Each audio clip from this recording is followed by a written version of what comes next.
Good evening. I'd like to call this Committee of the Whole meeting to order for Monday, March 28th, 2016. My name is Dean Kilberg, and I'll be chairing this evening's Committee of the Whole meeting.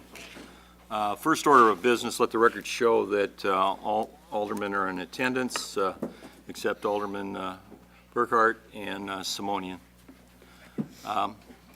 Item 3, item 2, approve Committee of the Whole minutes for March 3rd, 2016 and March 14th, 2016. Is there a motion to do so? Moved by Sino, seconded by Bruno or Cummings. Any discussion on the minutes? If not, a voice vote will suffice. Those in favor signify by saying aye. Aye. Opposed? Carries. Unanimous. Item 3, items of business. Item A, recommend draft resolution authorizing intergovernmental agreement with Kane County for animal control services subject to county board approval. Is there a motion to do so? Moved by Marks, seconded by Sino.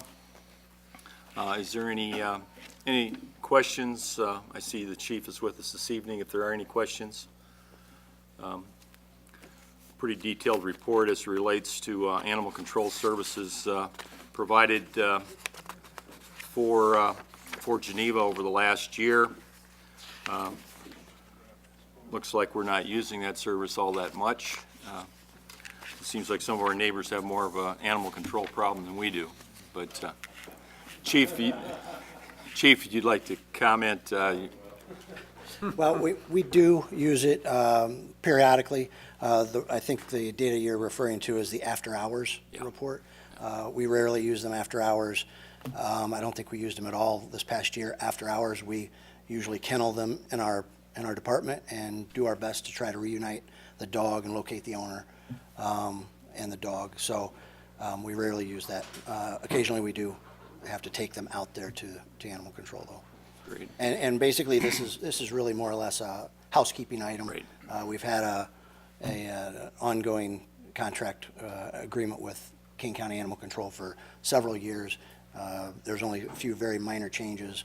A couple of charges have been reduced. One charge for the late pickup has been increased slightly, and they took out some wording having to do with some meetings that were previously required by municipalities that will no longer be required. But otherwise, it's pretty much status quo. Chief, they say stray. Would 95% of the animals that fall under animal control really be dogs? Primarily? Most of them, yeah. Yes. Any other questions? Thanks, Chief. Take it we're prepared to vote on item 3A. Those in favor signify by saying aye. Aye. Opposed? The record show it was unanimous. Okay, that brings us to item 3B. Recommend approval of proposed FY 2016-17 General Fund Electric, Water, Wastewater, Capital, Miscellaneous, Tricom budgets, and Classification and Compensation Plan. Moved by Marks. I'm sorry, Bruno. Seconded by Marks. Discussion. I'd suggest this evening one way that we might be able to move through all this material in sort of an orderly manner would be to move through it fairly systematically. I'd suggest we take a look first at the general fund, revenues, legislative expenditures, city administrator, community development, economic development, police, fire, streets and fleets, and engineering first. And then we'll go through it using the page really 34 is sort of a breakout or a guide for that. Item 1 then, general fund, would be those that I've just listed. And then we'll go to special revenue funds, debt service funds, capital project funds, enterprise funds, internal service funds, trust and agency funds, and then total revenues. If you look at page 34, that's what I'm referring to, and I'd sort of use that as our outline or our guide to sort of manage the discussion this evening, so we stay on task. Is that agreeable with everyone? Mr. Chair, I've been asked by some city employees to make some statements on some of Okay. of the previous. I'd like to. Could you sort of hold off on that until we sort of wrap up, and we'll try to field those toward the end of this discussion, if you're okay with that? Okay. We certainly want to include those and give you an opportunity to speak to it, but let's hold off just for a little bit if you're okay with it.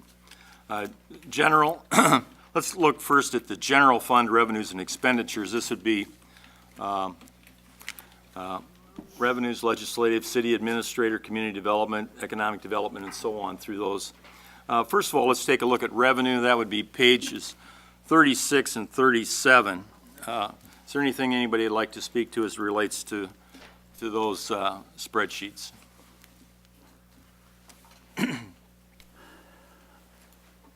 Okay. Let's move on then to general fund legislative expenditures. Anyone has anything that they'd like to speak to as it relates to that spreadsheet?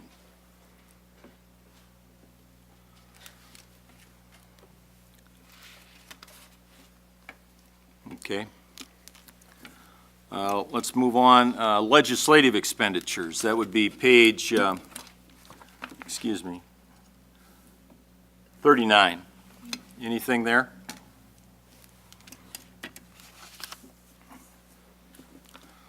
Okay.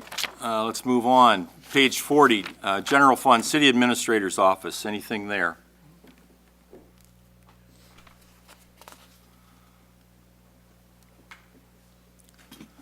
That would also include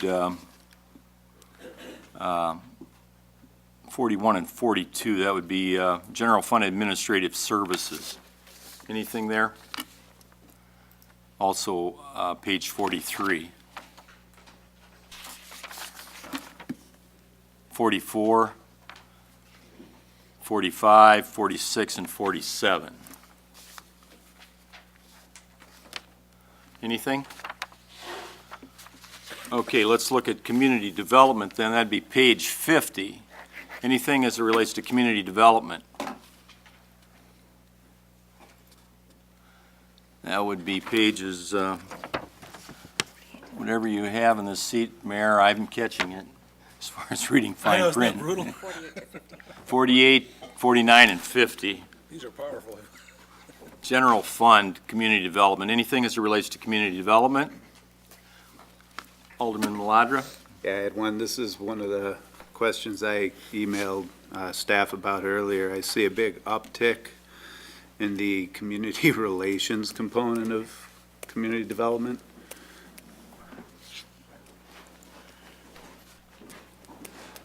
I'm trying to get Outlook to open up so I can find the answer. I think it was Marquette, but I'm not positive. Sure. The uptick in the community relations is for mailings and meetings that we'll be holding for the downtown zoning update, as well as 2 new SSAs similar to the Brentwood Pond SSA we did last year that required a few public meetings and mailings. Okay, thanks. You're welcome. If Outlook opens, I won't have to Okay, bother does you. anyone else have any questions of Mr. DeGroot on this? Okay, any other questions on community development from anyone? Okay. That would take us up to through page 52. Page 53, General Fund Police. That would be pages. What do you have, economic development, Dean? Oh, I'm sorry. Oh, I missed economic development. Excuse me. 51 and 52 would be General Fund Economic Development. Anything on economic development? Nothing? Okay, and we get to the police department. Okay, we'd be, oh, pardon me. Do you have a question? Time out here, and I see at the line here for a second. Okay, Yeah, just a quick question on line, under economic development, wages part-time seasonal. Kathleen, We do you have a want to? 2016 estimated 5,500, 2017 budget 18. What's the discrepancy? Not the discrepancy, but the, it just looks like you had a dip. It looks like you're just budgeting based upon historical trends and that 2016 was an aberration. We had vacancies. We had an intern who left, and then we didn't get the intern filled again, and we just refilled the intern. So that's what happened, is it wasn't filled for the full year, but we anticipate now that we have an intern back in place, that'll continue through all of next year. So we will have an intern? Yeah, we to- have one now who just started actually this week. Right.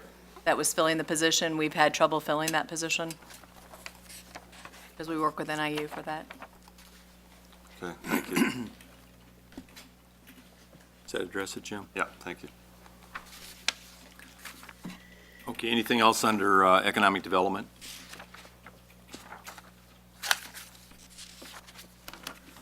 Okay, that brings us then to general fund police. That'd be page 53, 54, 55, 56. Okay. Yes, Alderman Cummings? I want to say that I met with Commander Nash and Chief Mexon last week, at some point to specifically focus on this line item that sticks out, and that's line 503, item 503. Overtime, 360 grand for the 2017 budget. Versus, what I was seeing as 256 we spent in 2014, and what actual looks like at about 295 for 16, bumping up to 360.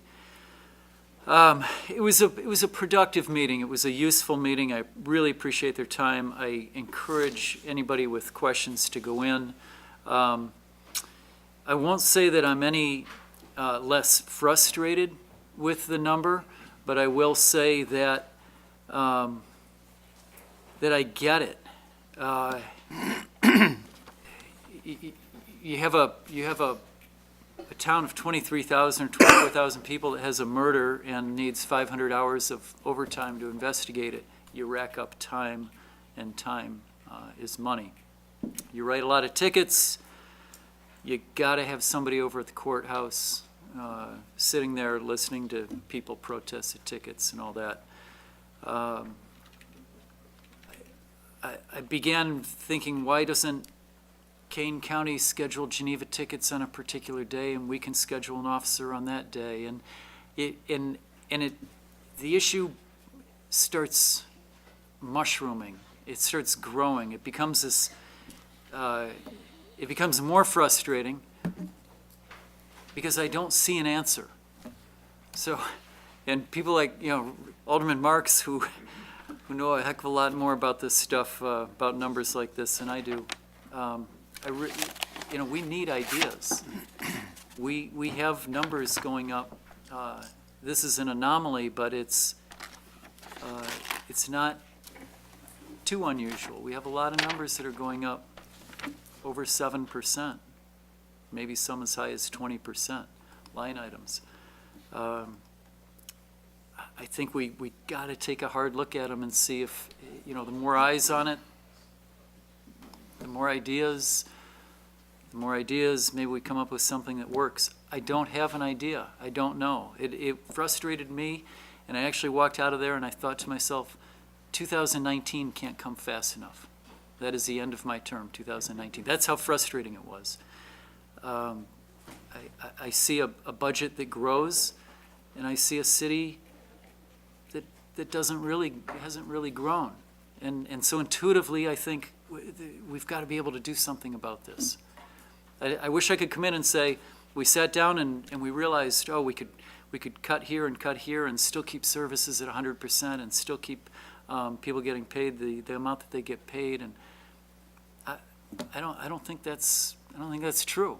I don't see an answer for the line item that's up, arguably somewhere between 5.7 and 19.8%.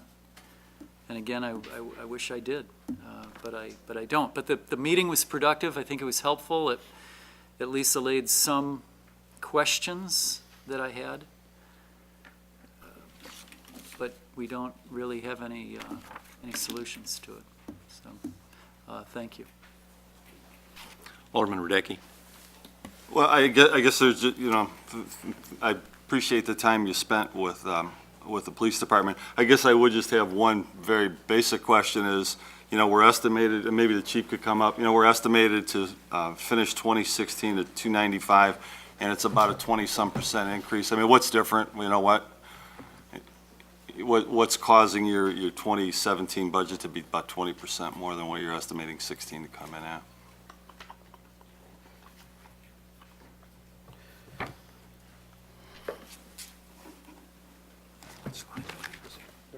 See if I can find that. Do you have a current budget figures? Because I think the OT is higher than what Yeah, is I being sent out a stated. report on, I don't know, sometime last week. I don't remember what date. It looked like this. And I had, on the bottom half is from 5/1/15 through 4/30/16, so up until the current date that we had. In overtime, we've already spent $254,000. Double time, we've spent $84,000. So right now, we're at $433,000, of which 85, about 95 of that gets moved to a different line item. Right, I'm sorry. Could you explain that one more time, please? Okay, so within this line item are several things. There's overtime, there's double time, there's field training officer pay, officer in charge pay. When we budget for holiday non-pension, and we budget for Medicare. The holiday and the non-pension holiday and the Medicare, when we actually are expending it, come out of 501. But the only way we can budget it, the way the system is we have to budget it in 503. So that estimate that you see doesn't include those two items, but those two items are included in the budget. So right now, for overtime and double time, we're at roughly 300 and something through today. 327 is what I ran today. Okay. So the estimates come out earlier in the budget process. We do our best guess, and then again, I don't know if something happens or whatever, sick or, So basically then, what you're doing is you're using your current data and you're making your best projection is going to be closer to 2016 than what's actually shown in the report in front of us. Yes. And that's what you were clarifying earlier. Which is also closer to 2015 actually. Right, yeah. Yeah. Okay, thank you. Okay, any other questions of the chief? Or anything else as relates to the general fund police line item? Okay. Okay, sir, are there any recommendations as relates to this line item? Obviously, we've talked around it. Any council action that needs to be taken on this line item? Okay, let's move on then to page 57, general fund fire. Okay, we have 57, 58, 59, and 60. Okay, anything, any commentary there from the council as it relates to a general fund fire? Department 80. That's all TRICOM in there? Yeah, it's TRICOM.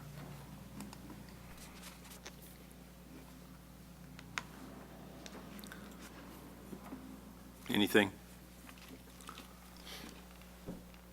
I Alderman guess Radecki. there was some discussion earlier about the battalion Chief, chief. if you'd Yeah. please come up. And I apologize, I didn't find this in advance. There was some discussion about the move to the battalion chief to the new structure, Yes. and that we had incurred some additional expense because of that. Can you tell me where that's reflected in the budget here? It's What a items? program, it would be 81, 81, 5, If you look on page 57, thank you. under 501 wages regular, if Mm-hmm. you look at actual amounts for 2015, you'll see that's 400 and something thousand. And the budget is 700 and something thousand. Mm-hmm. If you jump down to page 58, under division 82, 501 wages, and if you look at the actual amount is 1.6 million, and the budget for next year is 1.3 million, that's where the difference went. The employees were under the one, when they got promoted to battalion chief, they moved to command, which put them in the other program. It just got moved up to the next line. So there's about Yeah, and when we presented back in 2013, we expected to be about Yeah. a $250,000 increase. So it was not an unanticipated jump, it was at the No, time it no, was we fully. knew it was okay. coming. Because that was kind of the question I had from, again, the on-the-fly discussions that we seem to have, that, it was known, it was discussed, it was fully, It was in the staff Vetted. report. I went back and looked, and I think it was in July maybe of 2013. We presented the whole plan to the Right. council and showed what the increase would be over future years. The other line is for operations, the field personnel. They've been moved up into supervisory account. So that's why they were split, why they were moved, like what you're asking about. okay, thank you. Chief, this stirred some questions. Do you want to give us a Cliff Note version of what transpired a couple years ago as related to your reorganization? We had two retirements. Deputy Chief Scott Spencer retired. We moved Mark Einwick into that position. The next one was Deputy Chief Jerry Coster left from the Fire Prevention Bureau. And so that gave us an opportunity to restructure. The other thing that in terms of what goes on in the Bureau, but more importantly, up to that point, in fact, for about 25 years, the three of us had been on call 24/7. We took a week at a time. We were on call from home and around. Some of you have probably seen the car parked in my driveway anyway. And that's changing because as we're retiring, the department head is much busier. There's a lot more activity. I'm repeating myself there. And our ability to cover it from home is much more difficult. And with us retiring, it was going to be a question of how do you maintain that level of supervision. Also, the staffing study that had been done about 3.5 years ago, and also our accreditation site visits that we'd had, which started when you were first on the council, Jim, consistently said that this position needed to be filled, it needed to be created. Prior to that, we had lieutenants riding on the engine who were filling in as supervisors of the whole department when we were not in the building. And it wasn't a consistent way to manage the operation. And so to address that and then following through on these recommendations that we had, the positions were created. They're on 24/7. In fact, Kevin Swanson and Kevin Forrester back here, they're two of the battalion chiefs. They're on with the shift. They supervise all operations out in the field. They're very much like a patrol sergeant is, but they allow us to stay, Mark and me right now, to focus on what's going on in the operations of the department. In the Bureau, we created a fire marshal position. We changed it from deputy chief to fire marshal that's appointed, and Lieutenant Phil Fronti fills that right now. So that was the structure that you all approved about 2 years ago. Chief, you might want to just also comment on some of the administrative responsibilities that have increased over the last decade. I know that I think you referenced that a couple of years ago, that the chief's responsibility administratively and the amount of paper that you have to process in your role is It's remarkably different than what it was when I started as chief. Just the sheer amount of reporting, just on the EMS side. The EMS part of is we talked about last June. EMS is a large part of what we do. It's probably 75 to 73% of our business. And just the reporting and the record keeping and the sheer volume of data that we have to process with that takes an enormous amount of time. Field inspections for the Fire Prevention Bureau. We do somewhere in the area of 1,800. We hit all 1,400 occupancies in our system at least once a year, and that generates about 1,800 inspections a year to process all that data that comes through. We've since gone to iPads to try and automate it, but it still takes a lot of effort to manage that whole process. Training's gone up from what was about, Kevin, last year was how many hours? Roughly 10,000 last year, hours that we committed to training. 10,000 hours of training amongst the department. Kevin manages that, and we've gone from there. It was about 5,000, 5,500. And through this shift that we've been able to do, we've been able to expand the training. But that takes a lot of supervision to get it done. So the department is extraordinarily busy, and everybody wears multiple hats because that's just the way it has to be. And so that's kind of how busy we are. Okay. Yeah. Any other questions of the chief? I appreciate your input, Chief. Anything else as it relates to the general fund fire? Any recommendations as it relates to general fund fire, and any recommendations to staff? Okay. If not, we'll move on. Let's move on to streets. This is page, what is it, 61? 61. Print it smaller next. I know, I got to print it smaller next time. 61, 62, 63, and 64. Okay. We have representatives, Public Works here if there are questions as it relates to this, this line item. Anything? Okay. Yes, Alderman Cummings? This is a general question. I'm wondering how, what kind of equipment needs are we looking at for the next? Yeah, that's the fleets piece, yeah.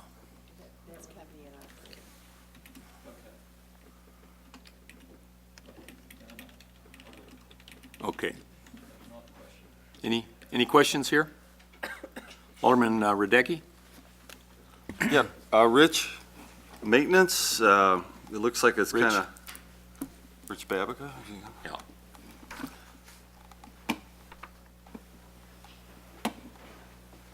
Nathan, if you want to join him, you can. He doesn't pass out. He's a little nervous. Thanks for enthusiastically charging the podium there. I was waiting to Rich. see which line item you were looking for. It's just a simple one. 175 pages. Yeah, it's account 601, maintenance supplies. Looks like we're looking for an actual of, or an estimated amount in 16 of 173, and that jumps up by 100,000 in the 2017 budget. And it looks like back in 15, the actual amount was about 173. So I guess what I'm saying is in 15, the amount was 173. What was that line item again? That is account classification total 60, maintenance supplies, 601 on page 601, okay. 62. Gotcha. It looks like historically, it's been 170-some thousand dollars for actual in 15, estimated in 16, and now it's $100,000 more budgeted in 17.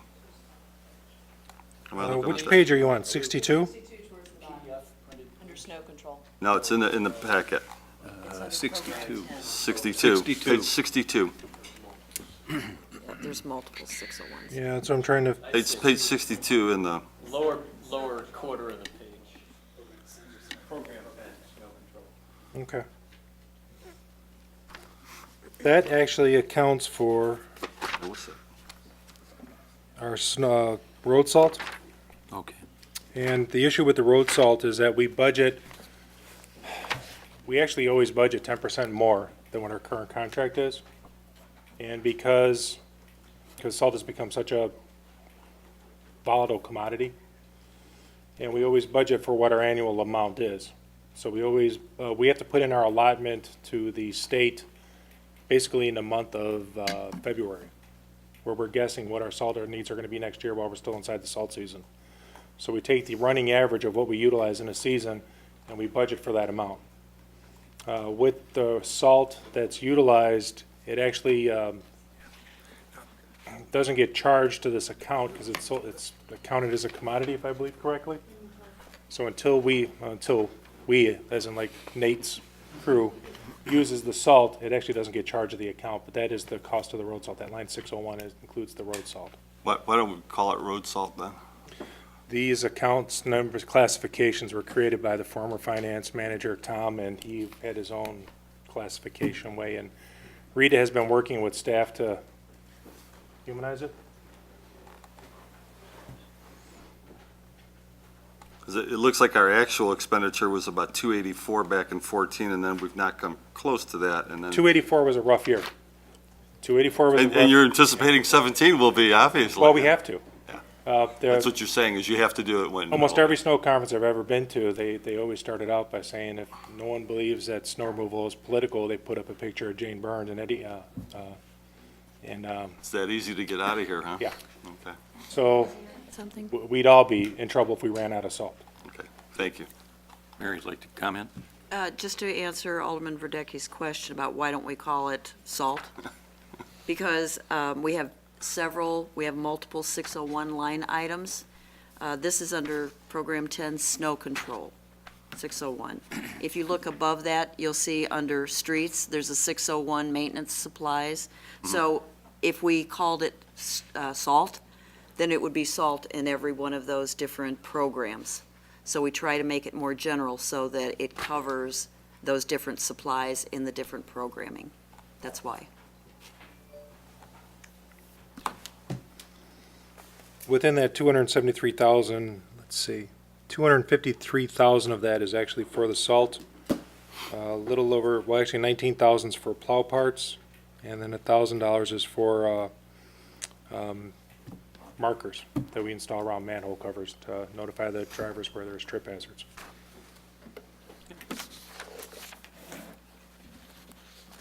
Thank you. You might comment on our purchasing program, that we're not out purchasing this independently as Geneva alone. We go through a state program that allows us to maximize our purchasing. You can take this. See, we brought you up here experience for a for 'em. reason. You get to explain this. Yes, we do indeed use a state bid program. This year, we just sent what we project to use for next year at 2,400 tons. They only allow us to change what we're going to use by 10% each year.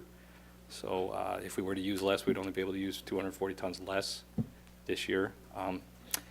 It is you sign up for 1 year with an extension, a possible extension for the second year, which we've done for this year. So. Let me ask a question. As it relates to carryover, obviously we made a purchase a year ago at this time. And we committed to so many tons. We bring them into inventory. Do we bring everything into inventory? Are we required to bring all of it into inventory, or are we committed to purchasing so many tons, and then we can delay those purchases into a new season? We are required to take at least 80% of what we have Okay. requested.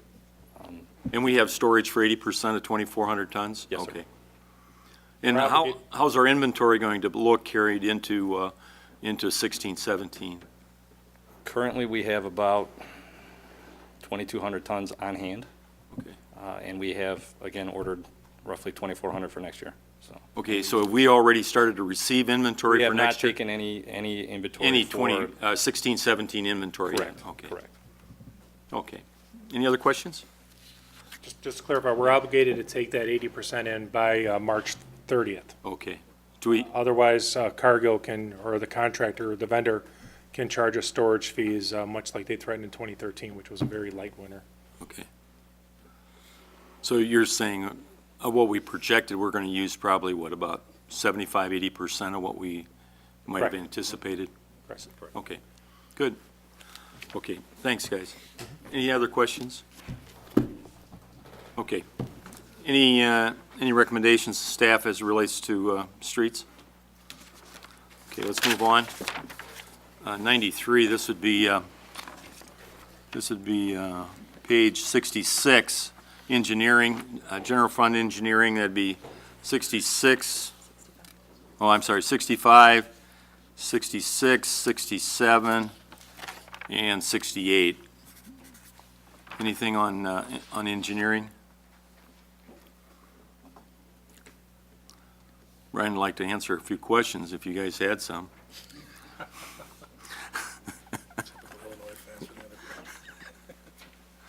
Okay. Doesn't look like we have any. Any? Okay, if not, we'll move on.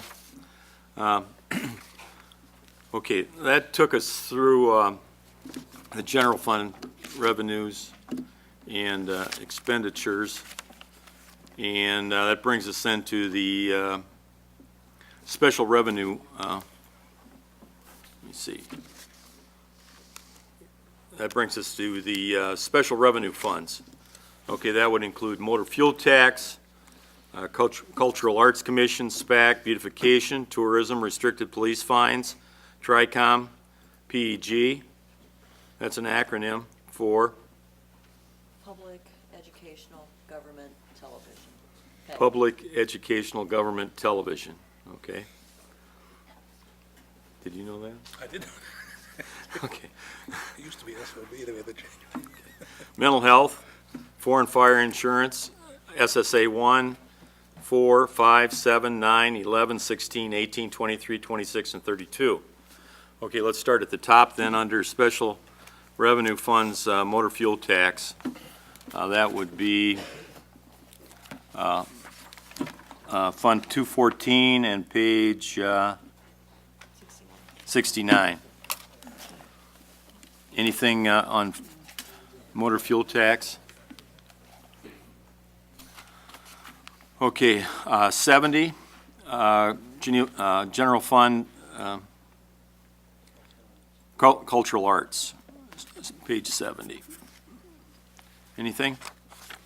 That would be also 71. 72 would be SPAC, Fund 217, pages 72 and 73. Anything? Okay. If not, let's move on to beautification. That'd be 74. Anything there?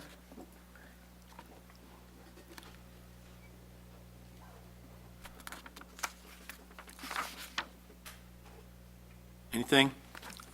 75. Okay, 74, beautification. Okay.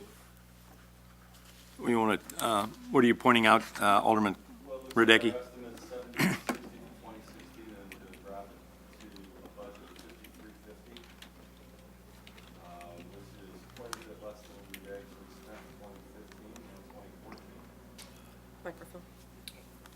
Oh, Mike. You want to restate that again, please? I'll try. It looks like in beautification, we've spent almost 7,000 in 14. We've spent 7,600 in 15. Yet we're projecting an estimated amount of 7,800 in 2016, but we're only budgeting 5,350. We're reducing that substantially for beautification. What's the reason? Anybody address that? I think you're looking at the top revenues. They actually expended 13,000 in 2014, 11,000 in 2015, and we're budgeting 12,900 for 2017. What you see is they're not doing as much fundraising, and they're spending some of their fund balance. So you'll see that reappropriation line item. If you look at the bottom of the page, it'll show you the expenditures total. Okay.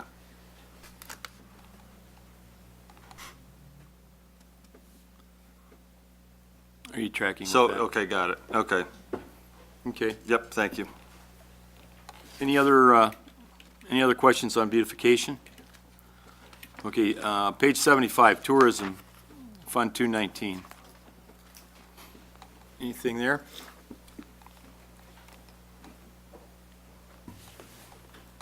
Alderman Marks? So we moved someone from part-time seasonal to regular wages? We have nothing in part-time seasonal for the expenditures, and we have, that's, okay, fine, no problem. I think it was just an error. I think it should actually be down one line. It's not a full, I'm not sure off the top of my head, but That's as you fine. see, the dollars are the same. I know, that's so- why I just wondered what it I- was, but. Yeah. Anything else on tourism?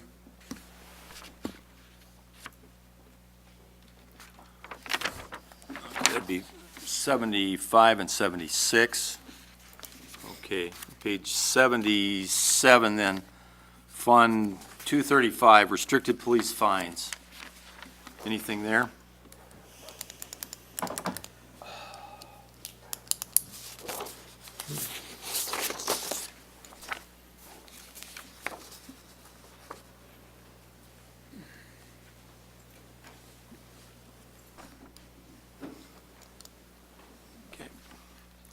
If not, let's move on then to Fund 236, page 79, TRICOM.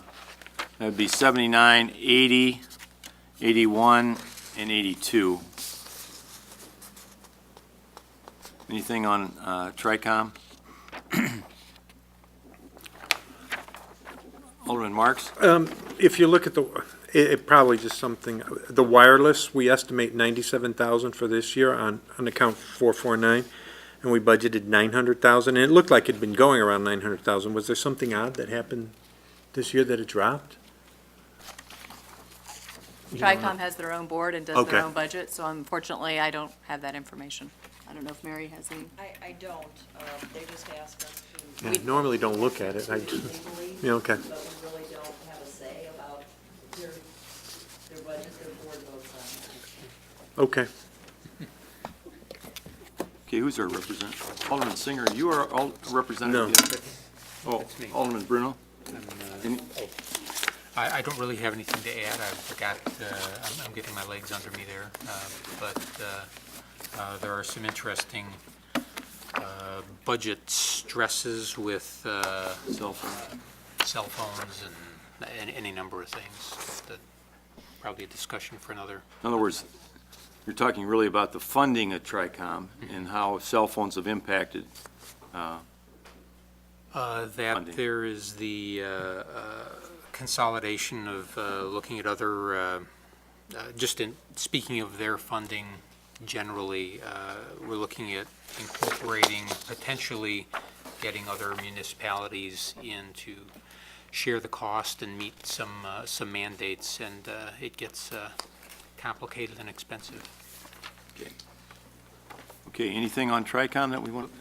Mr. Mary? Chairman, just for a point of information, too, if you look under the total revenue, and you'll Yeah, see I know. that the projection is less than it was in the previous years, or the amended budget at least.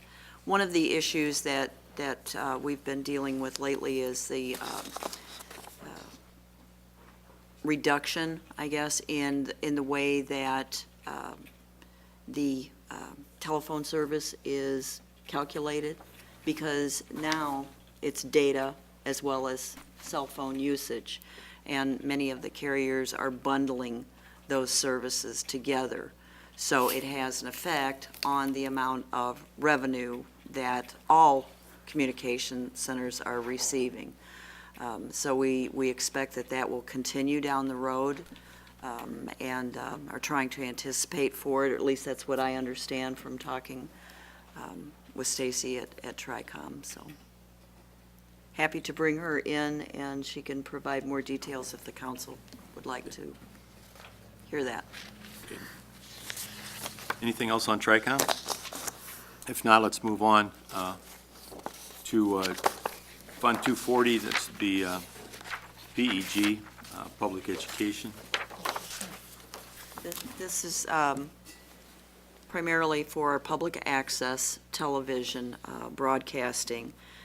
This is monies collected by the carriers that is distributed to us. This can only be used for public access related capital. Many times we've talked about wanting to have staff to broadcast all of our meetings, our public meetings. We cannot use any of this money for any operations. It's something that Metro West has talked about, trying to advocate legislative change. But right now, state statute will not allow us to use PEG funds except for capital investment. So, just FYI. Okay. Alderman Bruno? Thank you, Mr. Chair. Something of an aside, I think recently this week, someone said Geneva didn't show up on the AT&T list of available communities. Did anyone else hear that? It came up then later, yeah. Oh, it did Yeah. reappear? Okay, thank you.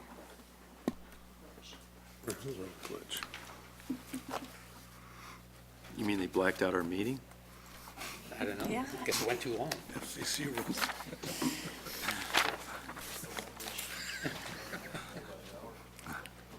Okay, let's move on. Let's move on to Fund 242. That would be mental health. Alderman Radecki. Other than the usual discussion about the allocation of property taxes for that, and this is probably not the time or place for it, but we're going to have to address that. I think it should be addressed at some point. But I guess I have just an accounting question. What's the reappropriation of the 137,575? I think that's the funds that have been held in reserve that are going to be released. Yeah, anytime that you see a reappropriation allocation, that means basically we're using money out of the reserves. And this year, the Mental Health Board asked to take the reserves that they had and put it in the budget for distribution. They have, in the past, as you know, invested in Group homes. a group home, and they had thought about doing that in the future, but the board discussed it and voted to allocate all of their funding for distribution to the agencies. I think and I don't want to speak for them, but my understanding is primarily because of the lack of funding coming through state grants and other, and possibly even federal, but other means are not there. So they thought that it would benefit the agencies to distribute the funds that we collect on the Mental Health Board's behalf. Thank you. So that would mean then that this November, December, then the revenue or the distribution would then approximately double. It'd go from about 135,000 to somewhere around maybe $290,000. So It could go up to that amount. depending on what's collected, Agencies apply for the grant funding. The board considers the needs of the agencies, and then they vote. So it could go up to that amount. They may not spend all of it, but that, at this point in time, is their intent. So then the 137 is really what they've been holding back for a group home over the last several years, is that? About the reappropriation? Yeah. Is they've been adding a little bit each year. It wasn't just that amount held Right. back. Each year out of the a levy, percentage of it, right. they would take approximately 10 to 15% and put in fund balance. You might comment on the administration of these funds, that this is really something that the council doesn't oversee. I mean, this is really a decision that's made by the Mental Health Commission, and that we have really no jurisdiction over Well, the decision that they arrive at. as far as the distribution, I think that that's correct in your explanation of that. I would say the council's input is at levy time, because whatever you're levying on behalf of the Mental Health Board comes out of the total levy amount. So that cap that we're under, that includes Mental Health Board. So that is where the council would give their input. Okay, thank you. Okay, anything on mental health? Let's move on. Fund 245, this is foreign fire insurance bond. This would be page 85. Anything there?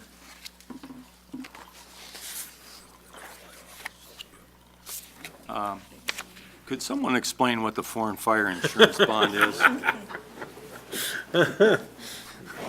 They're gonna leave Chief come up and do that. That must be good. Yeah, I know. My gift so far is A little education here tonight. The Foreign Fire Fund is it's enacted in state law. And it says that any company or corporation whose base of operations is outside the state of Illinois. So let's make an industry saying Olson Machining. And my headquarters is in Omaha, Nebraska. 2% of the premium I pay for fire insurance is abated or sent to the fire department or the community providing fire protection for my facility in that community. That make sense? Okay. So so the money is, the companies remit that to the state of Illinois. Then it goes in Illinois Municipal League, who divides it up and then sends it out, distributes it every year about December. Our amount has been pretty steady. It's around 42,000 a year, 43. The money is managed by, under State Act, is managed by a board of trustees, which is comprised of, in our case, 3 career firefighters and 3 paid-on-call firefighters. I serve on it because I'm chief of the department under the State Act, I'm required to be on there. The trustee, or the treasurer, has to be bonded, and the funds that are deposited are managed by the trustees, but it's run through the city accounting system. In fact, we were part of this, the fund was part of the city audit for the first time just this spring. And so we've had to change the processes we use to make sure they align very carefully with the city. What are the funds used for? They're typically used for buying equipment that is not otherwise provided in the budget. So as an example, the two watercraft boats, the two boats that we have were purchased by Foreign Fire. Loose equipment on the last engine that was just purchased was paid for by Foreign Fire. The fitness equipment in the stations was paid by Foreign Fire. Over the last 6 months, 8 months, a 2.5-car garage was built behind Station 2 by the firefighters on their off time, and the supplies were purchased by Foreign Fire. So, Good. Any questions on that? Thanks for the clarification. sure. Appreciate it. Anything on foreign fighter insurance bond? Okay. Let's move into the SSAs. SSA 1, that's Fund 251 on page 87.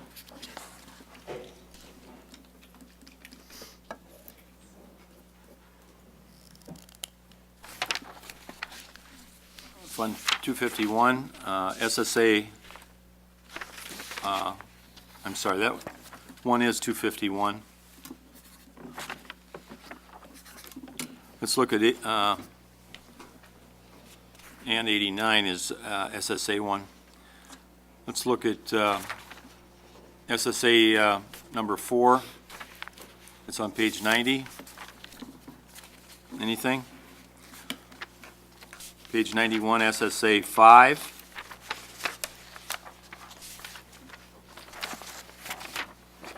Page 92, SSA 7. Anything? Page 93, SSA 9. Page 94, SSA 16. That would be Fisher Farms. Page 95, SSA 18. That'd be Wildwood. SSA 23, that would be Sunset Meadows. Anything?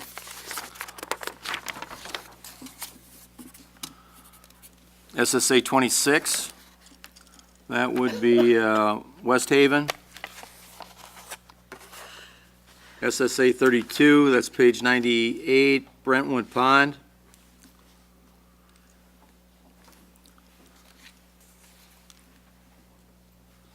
Okay, anything on the SSAs?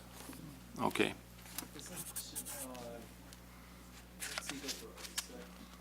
11. 11. Oh, I'm sorry. Did I miss 11?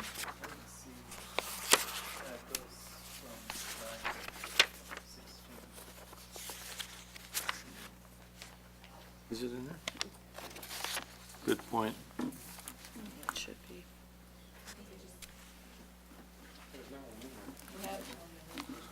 No, we lost Eagle Brook. I have it in the system, so I don't know. It just didn't bring it out. It just didn't print out. Okay, good point. But it is there. Okay.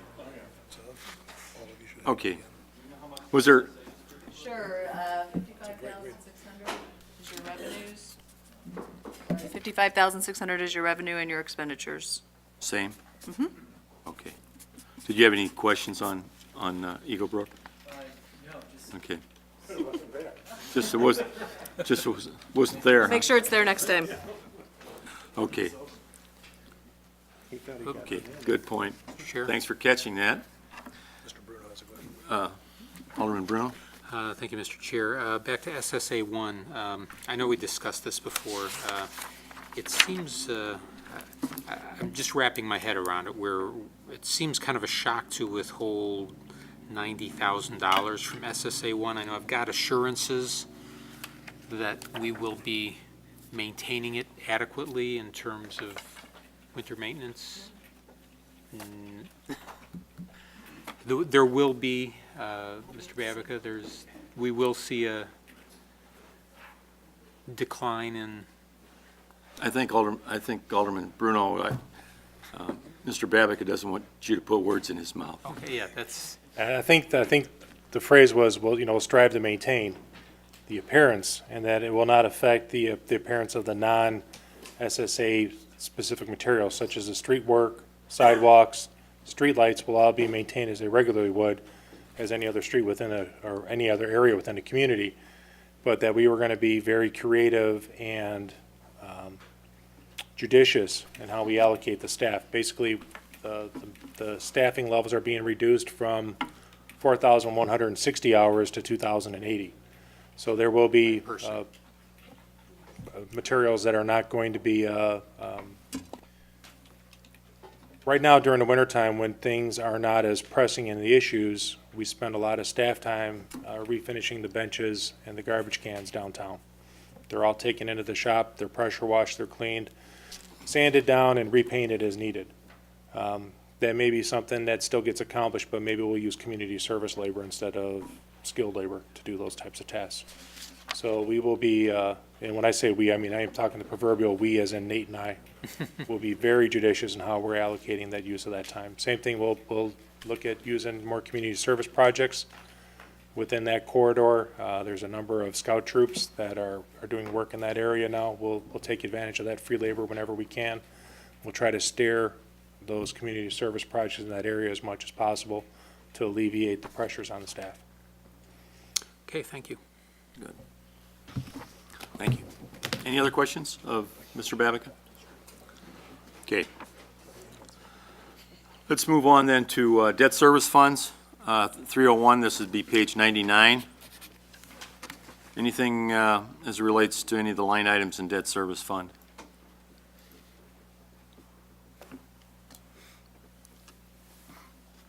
It's pretty self-explanatory. Anything there? Okay, let's go to page 100. That'd be 410. We're going to move to the capital projects funds. This would be the general capital projects, infrastructure capital projects, Prairie Green, TIF number 2, and capital equipment. Okay, let's start with the general capital projects. Any questions of staff on this? This would be Fund 410. Anything? Okay, let's move on. 415, Infrastructure Capital Fund. Anything there? This would be page 102.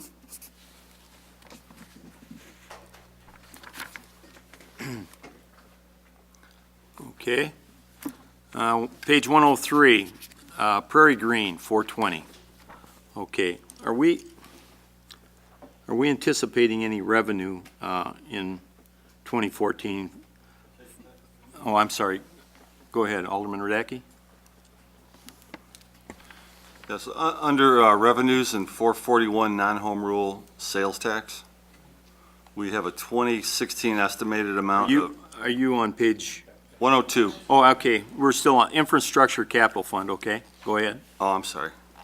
Fund 415. Yeah. What was your question? Mine has to do, I guess I'm a little bit ahead on page 102. Okay, 441 on page 102, non-home rule sales tax fund. We have an estimated amount of, for 2016 of 2,200.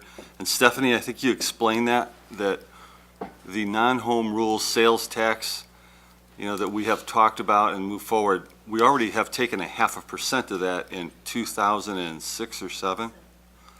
So it's reasonable to assume then that if we have a non-home rule sales tax referendum in November of 2016 and it's successful, that we will be able to, after the budget cycle in 2017, which it's a month or so after that, that we would be able to collect those funds if it's successful, and it would be reasonable to assume based on this figure that would be an additional $2,200,000. Well, it's another 0.5% is what you're recommending, because the max is 1%, and you already Right. have 0.5%. If we were to ask So for if logic that. would hold, yes. 2.2 million. Right. Huge addition. Okay.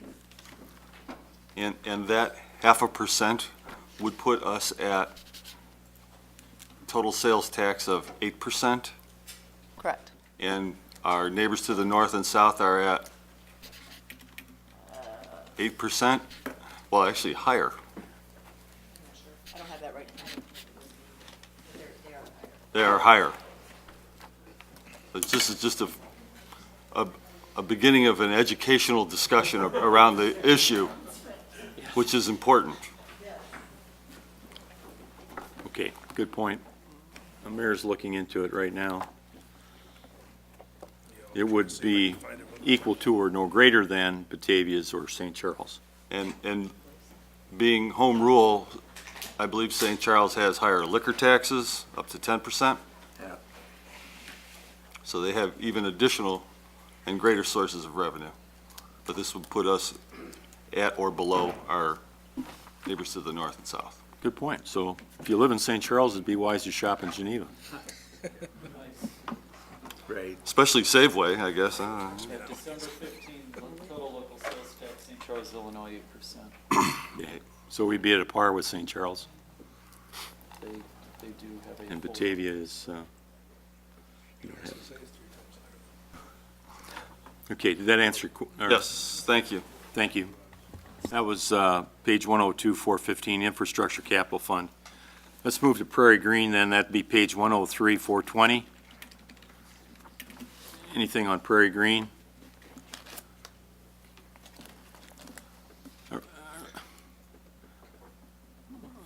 Are we anticipating generating any revenue from our new contractual arrangement? Just farming, right? Not from Not this not from next- the wetlands, Not okay. this next fiscal year, no. Okay, good. Anything on Prairie Green? 104. It'd be Fund 425, TIF 2. Anything on TIF 2?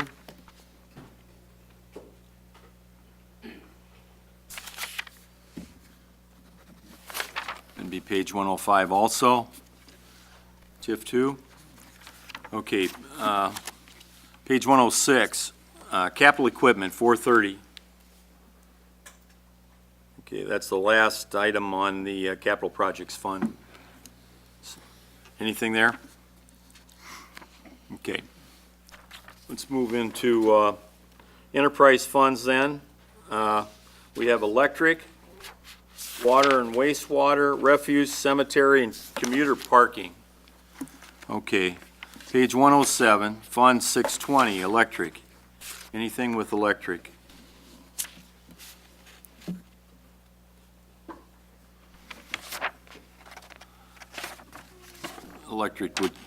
Electric would also be pages 108, 109, 110, 111. So, Mr. Chair, I don't know. Maladra, go ahead. I don't know what line this is, because I'm looking at a spreadsheet that I maintain, but I see maintenance service for the substations. Our 2016 budget figure was 20,000, the estimate's 26,000, and the projection for 2017 is 87,000. We pulled up in the budget book. Yeah. I've got the breakdowns here. It's just going to take me a minute to get No, there. that's fine. This is actually one that I did not have on my 28 question. Do you know what line item you're referring to? You know? No, I maintain a spreadsheet. So. Okay, page 110, and, Number 531, under Program 27, Substation. okay, 531. Is that what you said? Okay, 87. right. Yeah, I see the, yeah, we're going from about 20,000 to about 87,000. Yeah, that, I didn't mean to spring it on you guys. I just, It's okay. Go ahead. I was just pulling up the budget for you. Oh, I know what it is. Do you know, Well, that's why I was pointing at you. Oh, okay. The, It's communication still. what we're finding in the substation line items, which is where you're at, right. is that the maintenance hasn't been keeping up, and we've had failures of breakers, both on the high side and the low side. you want of to the speak a little substation. closer to the mic so all your fans out there can hear you, Hal. Okay. So what we're doing is we're putting in a maintenance program where we're going to bring in a contractor, go through the substations twice a year, and that's the increase. That money was taken out of administration, so it's a transfer of funds. And it's not an increase to the budget. Okay, and the benefit is fewer failures. Benefit is we're going to get ahead of the maintenance and fix it before it fails. Awesome, great. Thank you very much. There was money that was not being utilized within the administration fund, within the electrical utilities, so it's a net If you'd zero. speak into the mic a little bit so they can hear you. There was money within the administration fund that was being earmarked that was no longer being utilized due to, I believe that was with a NIMPA administration fee. Yes.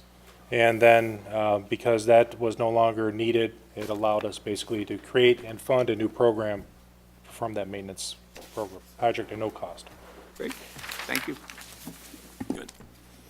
See, I knew the answer too. Yeah. Anything else for electric? That would be, again, electric was covered on pages 108 through 115. A lot of line items. Yeah, I have, Alderman Marks? underneath the Fund 620, the utilities, it looks like we're always using around 250 and we're always budgeted 643,000. Natural gas. It just says utilities. It's for Fund 620 electric. I don't know what 620 is. This was the same question that Alderman Cummings had asked okay. about 2 meetings ago. It's a question of Gas, yeah. increased gas prices as well as when the generating facility runs, it uses gas. And in 2015, it didn't run as much. It was just basically covering its hours, so it's to cover the cost. Okay. Thank you. Does that answer Alderman's questions on electric? Any others? All right, thank you, guys. Okay. Next would be Fund 630. This is water and wastewater. And we're looking at pages 116, 117, 118, 119, 120, 121, 122, 123, 124, 125, and 126. Water and wastewater wins a prize for most pages. Any questions of Mr. Van Gescam?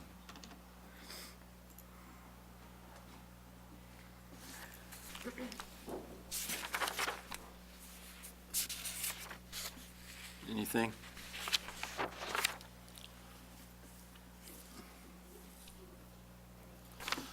Anything you'd like to comment about your budget? Anything in particular that might reflect some changes there that you'd want to note to the council? Not to put you on the spot. No, that's okay. Everything is in line with what we had for the rate study, so that's number one. The other one that you might see out of the ordinary is for sludge disposal. And what we're doing is, instead of spending the rest of the money that we have budgeted for this year, what we want to do is, after May 1st, we're going to haul out the sludge that we have accumulated in the sludge storage building right now, which is about 3/4 of the way full. And then we're also going to haul out an additional load this fall so we can get back into a fall timeline. So that's why you're going to see an increase in that area.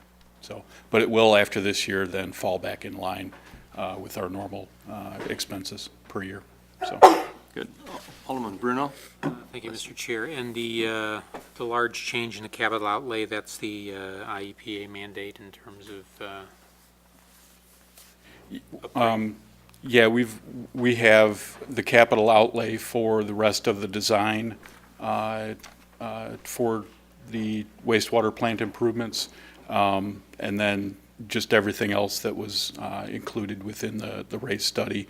There are quite a few individual items for this year, but everything was in line with what we had originally planned. Thank you. including the wastewater improvements. Does that show up in your budget, or is that under general capital projects? That's under capital projects, I Okay. believe. Anything else to ask of Bob?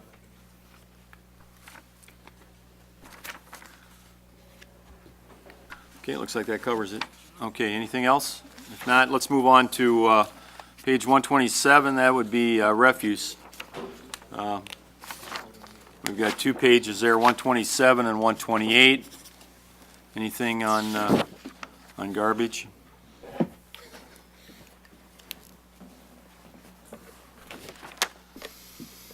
Okay. Doesn't look like we have anything. Item, fund number 659, cemetery.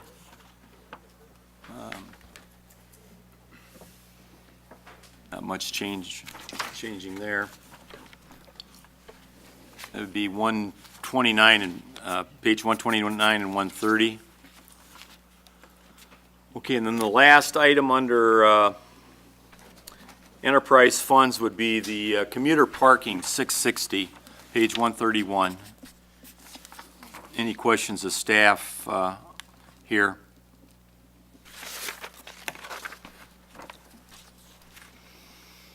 We are generating, or we are looking at a little less revenue there. Any reason why we're looking at lower revenues in 17? About 10% reduction? I mean, I think we're basing it on the estimated amount. I think when we looked back at how it was budgeted last year, we're not quite sure where that number, okay. how it generated that much. Okay. Any other questions on 660? Alderman Singer? Yes. Is there going to be I would imagine there may be a concern when the the third rails will be coming in and removing a number of those parking areas east of the up 30. How is that going to be a concern for us? I see it as a concern. We Am I have overly concerned? We have taken that into consideration in our numbers. That's part of the reason that it's lower. We're projecting lower. We've added for the new parking spaces, but we're also trying to reduce the number of permits that we currently have because of that project. But right now, frankly, we don't have a good handle on the number of spaces that will be eliminated. It seems to be a moving target. But we're guesstimating right now, so we are taking that into consideration. Have we thought about raising the parking fees at all? Yes, we have. We've talked about it. We may be bringing something forward to you. However, because those lots are owned by the UP, Right. we have to get their permission. And I'm talking primarily about the lot south of the station. That's owned by the UP, so we cannot raise those permit fees without their permission. So. Okay. Thank you. And typically what they do is when we have asked in the past to increase those fees, they will conduct a study of permit fees up and down the line to see Right. what the average is and to see if our request is within reason of that average. All right. Thank you for that explanation. Okay, any other questions on commuter parking? Then, again, those are pages 131, 32, 33, and 34, or 33. Okay, let's move on to 134 then. Fund 710, this is group dental insurance. Anything on group dental? Okay. Item 135. Okay, we're into 2 internal service funds here. Now, the first was group dental insurance, and then workers' compensation. Anything on workers' compensation?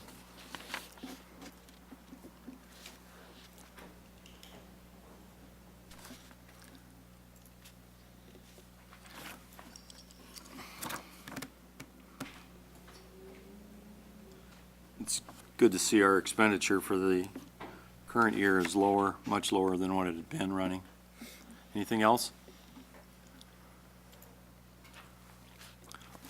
Okay. That brings us to the last two items here, trust and agency funds. That'd be our police pension and fire pension. 136 first, that'd be Fund 801. Anything on the police pension? Again, we've talked about these previously, so anything there? 137, Fund 802, the fire pension. Anything there? Okay.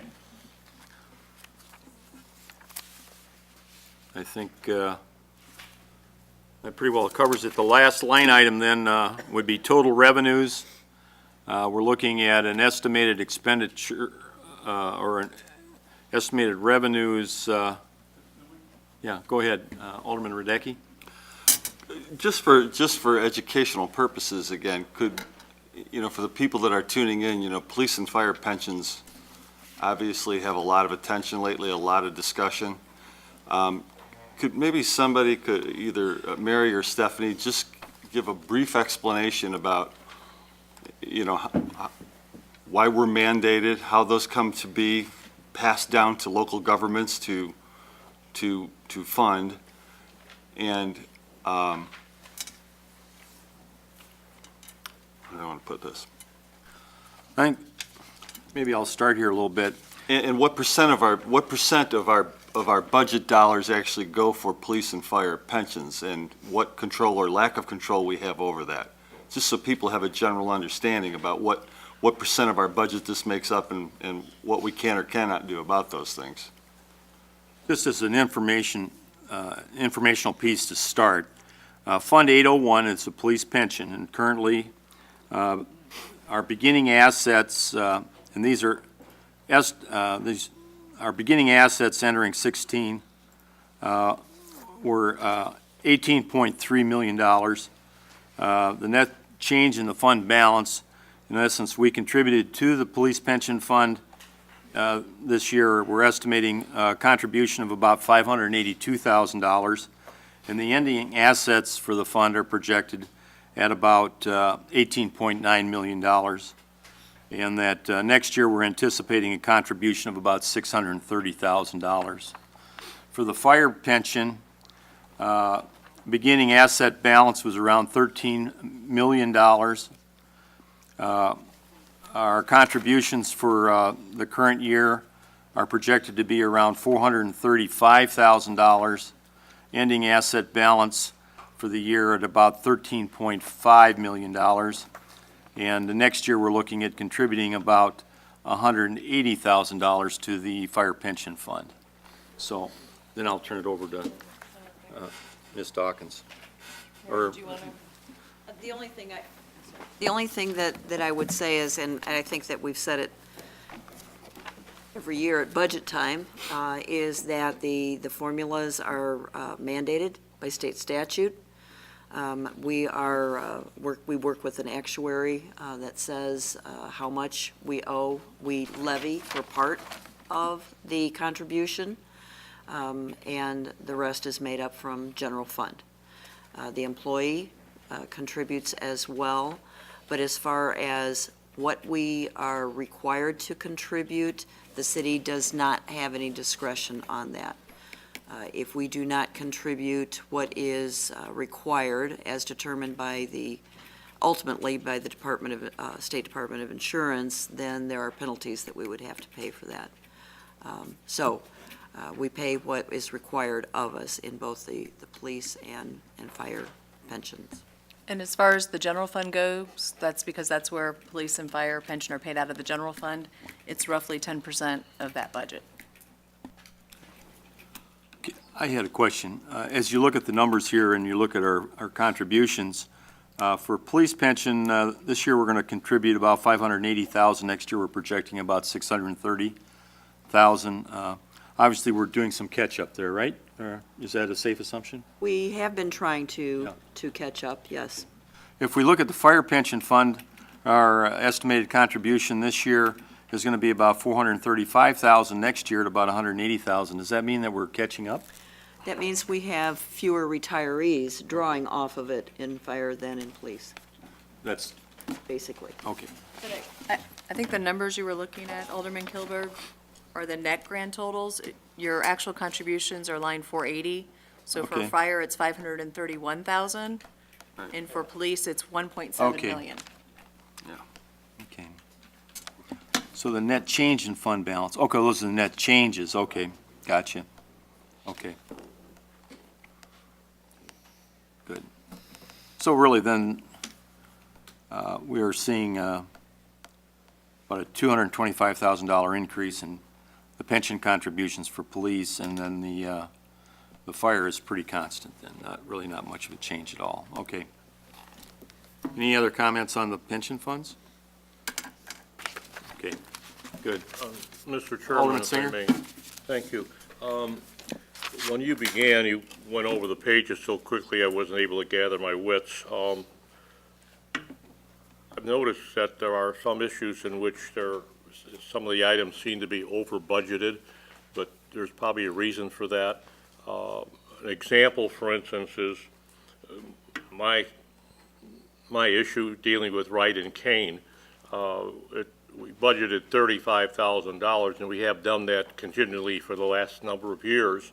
I've noticed that the actual costs of that program over 2012 to 2015 amounted to a little over $67,000, which an average would be over those 3 years of $22,549, and we budgeted $35,000.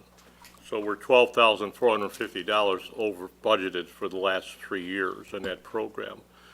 I would assume that those kinds of things, when they do occur, if there is any surplus beyond the budget process, that monies would be then going back into the general fund? Any monies that aren't expended go into reserves at the end of the year. Across the board, and let's use general fund. Anything that's not expended goes into reserves. In the reserve? In this particular case for Wright and Kane, the reason that we budget that difference, and I think I explained this a couple of weeks ago, is because we are relying on grants. That's correct. Funding. And if those grants, and they're on a calendar year, we're on a fiscal year, so we don't know at this point in time whether or not those grants are going to come through. If they do not, then the city of Geneva is obligated to pay that funding. And our billing, as you well know, is 3 months behind on average. Yes. We don't know what we owed 3 months ago I know. until now. So and we've complained about this process for years, but we can't seem to get it changed. So we're always behind. There's always at least a 3-month lag, so we don't know what we owe, and we don't know about the grant funding until midway through our fiscal year. So could we budget less and take a chance? Yes. If the grant funding doesn't come through, that would mean that we would have to stop the program immediately whenever we would find out that it's not coming through. And then probably the last 3 months worth of billing, we would have to probably pick that up ourselves then, as opposed to the grants being applied to that. So, Okay. Yeah, thank you for that explanation. Thank you, Okay. Mr. Chairman. Thank you. Okay, I think we've gone through all the line items. I guess this would be an appropriate time to allow anyone in the public, from the public that is attending this evening, to comment on any of the discussion thus far, any specific points that you might want to make at this time. Is there anyone? Okay. If not, I'm going to turn it over to recognize Alderman Bruno. Thank you, Mr. Chair. Sorry we don't have a full cow tonight, but I've been something of deluged with emails from city staff, and I feel it time sensitive, so I'd like to relate some of those comments as to how this budget discussion progressed. For brevity, I won't read everything I've got here, and I'll edit my own comments so we can get into the excitement of closed session. First letter, Alderman Bruno, just wanted to take a moment to say thank you for your kind words, along with Alderman Burkhart, who I also sent to thank you. Monday night at the city council meeting, I know I am somewhat biased, but I know that the city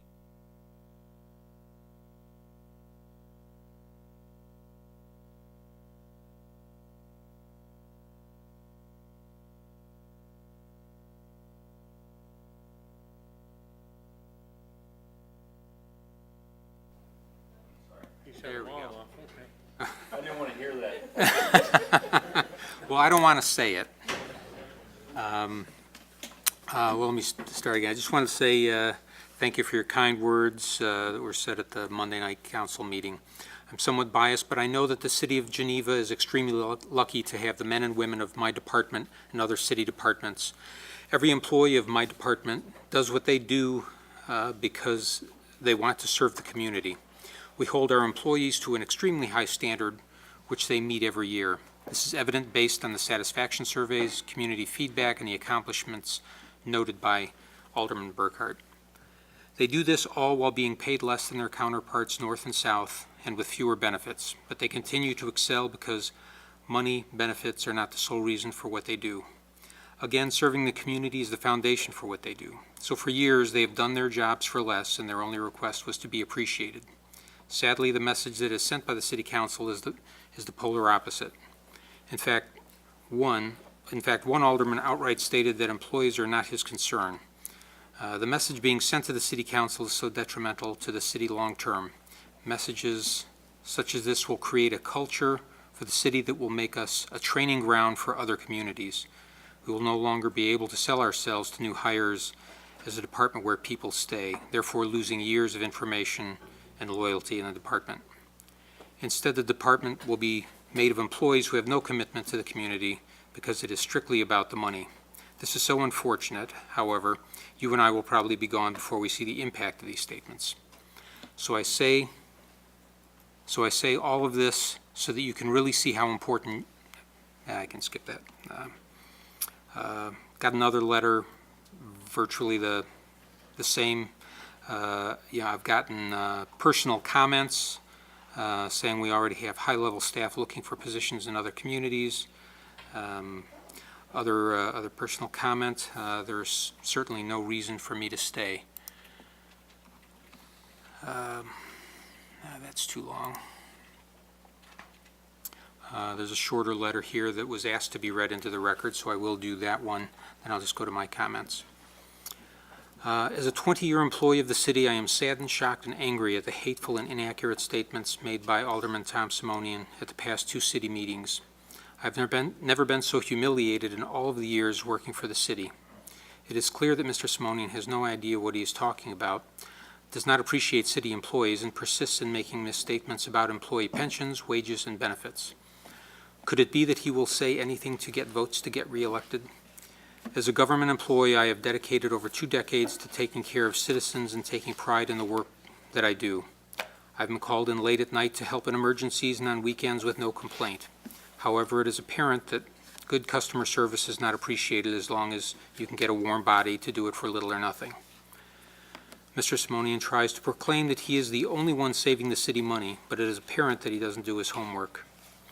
The city has been saving money ever since the recession hit in 2008. We employees have taken furlough days, had benefits like education reimbursement taken away from us, and we no longer get overtime unless it's an emergency. If Mr. Simonian would stop politicking long enough, he might learn something.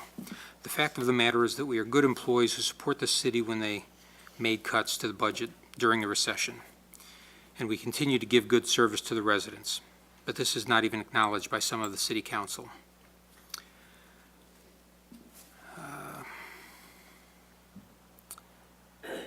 We can close that one out. I've gotten quite a number of those types of things over this past week. And there's something has been made out of looking out for stakeholders and taxpayers. There's not one of us here that isn't looking out for the stakeholders in our community. From where I sit, one thing that those stakeholders deserve is an effective city staff.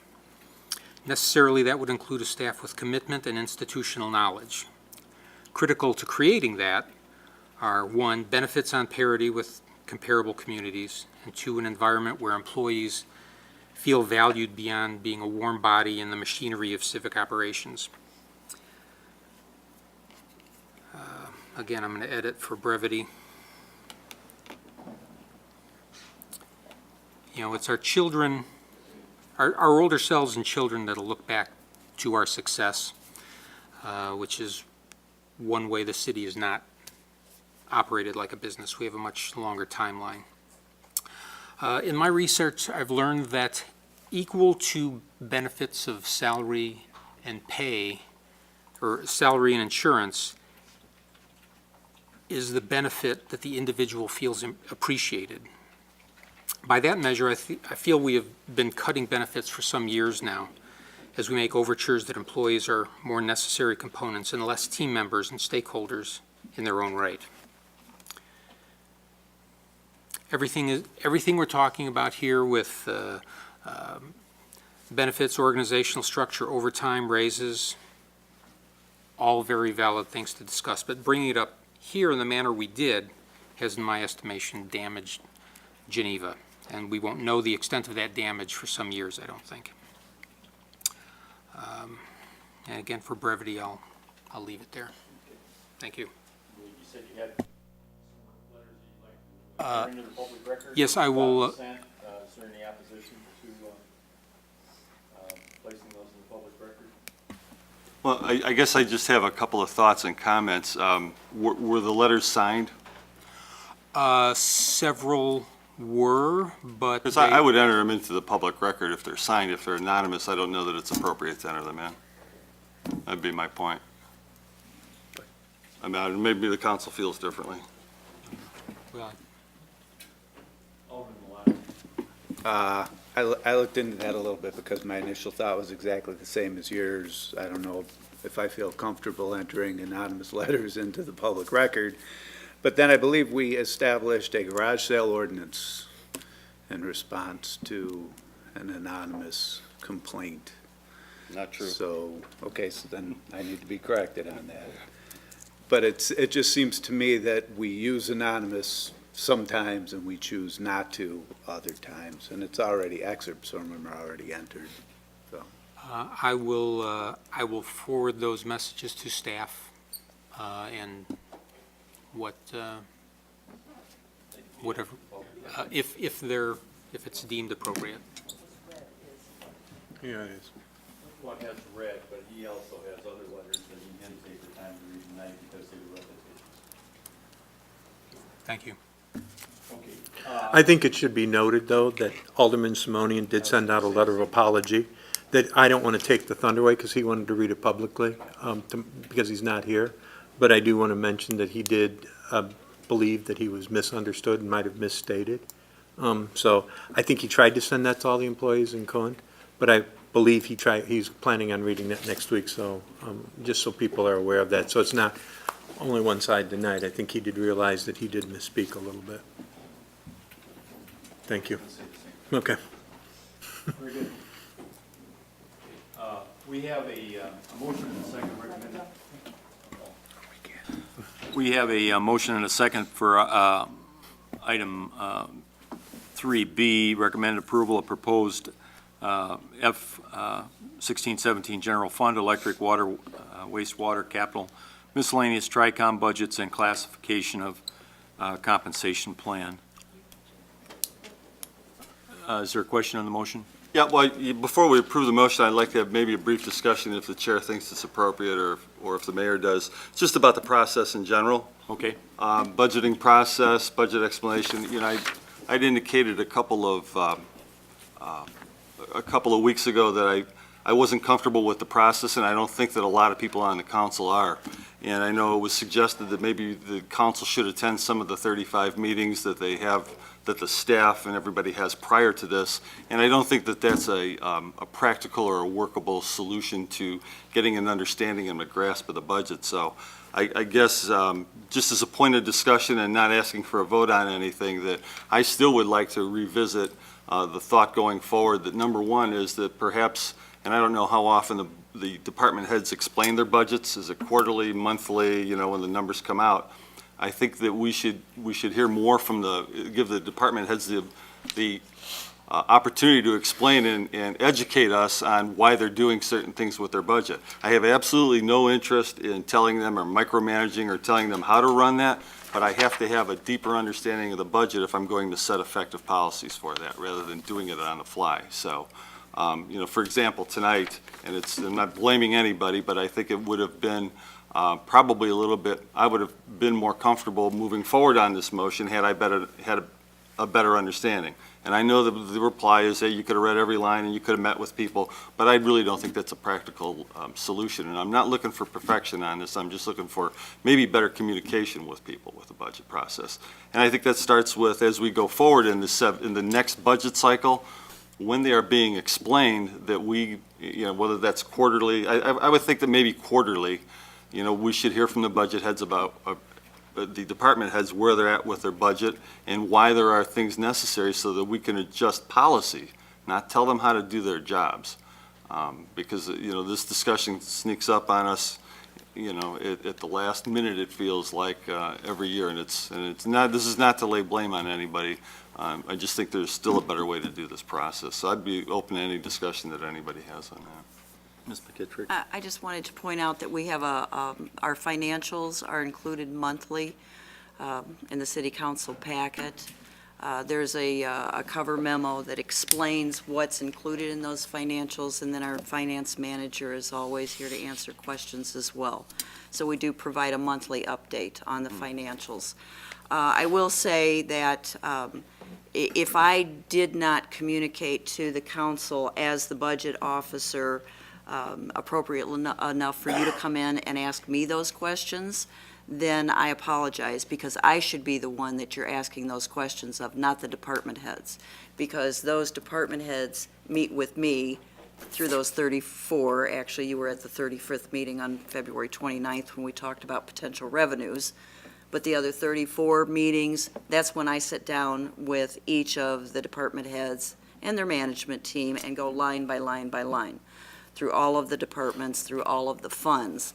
So I am the one that's responsible for communicating to you.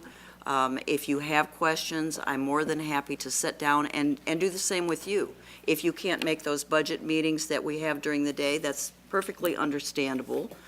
You have jobs and other responsibilities, but just shoot me an email. Pick up the phone and give me a call, and I will make it convenient for you. If it means a Saturday, if that works for you, if it means communicating over the phone or through email, that's fine too. But as the budget officer, I'm responsible for what you see in that budget.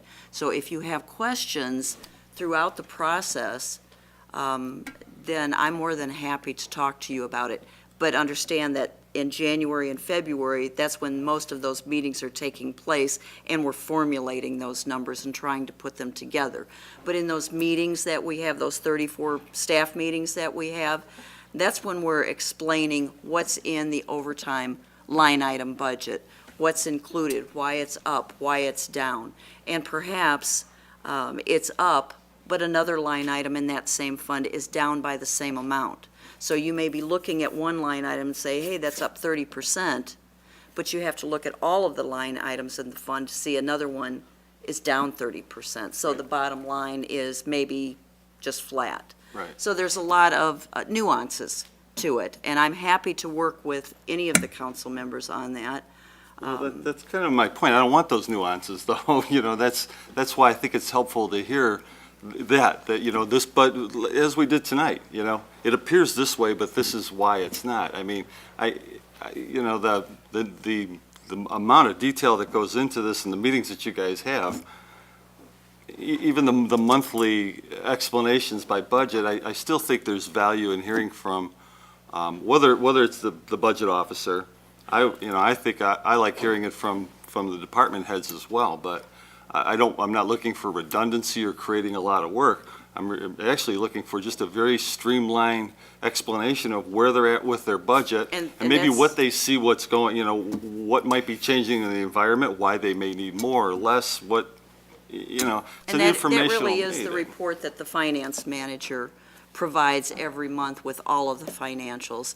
And she, together with myself, includes any of those comments as far as what you may be seeing that is different this month than last month, or why it's different, or something that we anticipated coming, or perhaps didn't anticipate coming. But all of that is included in that report. And when you get that, on a Thursday and you see it, again, I'm happy to talk to anybody about it and give more details, because that is my responsibility.